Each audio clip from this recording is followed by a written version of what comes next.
ரிதன்யா தற்கொலை வழக்கு விசாரணையில் போலீசார் அலட்சியம் காட்டுவதாக அவரது பெற்றோர் தரப்பு வழக்கறிஞர் தெரிவித்துள்ளார். ரிதன்யா வழக்கில் கைதான மூவர் ஜாமீன் கோரி தாக்கல் செய்த மனு திருப்பூர் மாவட்ட நீதிமன்றத்தில் விசாரணைக்கு வந்தது. இந்த வழக்கில் இடையீட்டு மனு தாக்கல் செய்ய வந்திருந்த ரிதன்யாவின் தந்தை தனது மகளின் மரணத்திற்கு நீதி வேண்டும் என கண்ணீர் மல்க கோரிக்கை வைத்தார். சரியான தகவலை தெரிவிக்கிறேன். நான் உங்கள்கிட்ட வேண்டி வேணும் கேட்டுக்கிறேன். உங்க வீட்டில் ஒரு பிள்ளை எழுந்திருந்தா என்ன நீதி கிடைக்கும்னு நினைக்கிறீங்களா? அதுக்கு தகுந்த மாதிரி போடுங்க. நான் அதை மட்டும்தான் உங்கள்கிட்ட வேண்டி விரும்பி கேட்டுக்கிறேன்.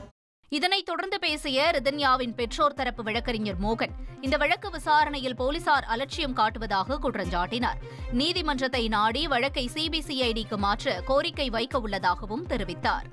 இன்னைக்கு நம்ம ரிதன்யா தற்கொலை வழக்குல குற்றவாளிகள் தரப்புல பிணை மனு தாக்கல் பண்ணியிருந்தாங்க.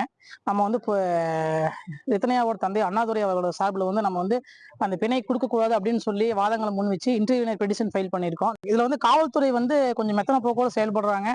அவங்க எஃப்ஐஆர் ஆல்ட்ரேஷன் பண்ணியிருக்காங்க. இவங்க 3 பேர் தான் காரணம் அப்படின்னு சொல்லிக்கிற ஆடியோ பத்தி எஃப்ஐஆர் ஆல்ட்ரேஷன் கூட அவங்க சொல்லலை. இன்வெஸ்டிகேஷன் ஏஜென்சி மாத்துறதுக்கான நடவடிக்கைகளை நம்ம ஈடுபட போற சுகாதார தரப்புல அது தொடர்பாக நீதிமன்றத்தை நாடகம் இருக்கும்.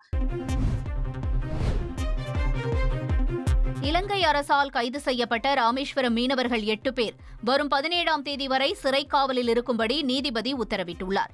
தனுஷ்கோடி தலைமன்னார் இடையே மீன்பிடித்துக் கொண்டிருந்த ராமேஸ்வரம் மீனவர்கள் 8 பேரை எல்லை தாண்டி மீன்பிடித்ததாக கூறி இலங்கை அரசு கைது செய்து சிறையில் அடைத்தது. இதனையடுத்து இலங்கை நீதிமன்றத்தில் ஆஜர்படுத்தப்பட்ட நிலையில் வரும் 17ஆம் தேதி வரை சிறை காவலில் இருக்கும்படி நீதிபதி உத்தரவிட்டார். இதனைத் தொடர்ந்து கைதான 8 பேரும் வவுனியா சிறையில் அடைக்கப்பட்டனர். ஃப்ரெண்ட் ஆக்கிக்கோங்க. தந்தி டிவியின் சப்ஸ்கிரைபர்ஸ் அண்ட் ஃபாலோவர்ஸ் குடும்பத்துல நீங்களும் இணையுங்க.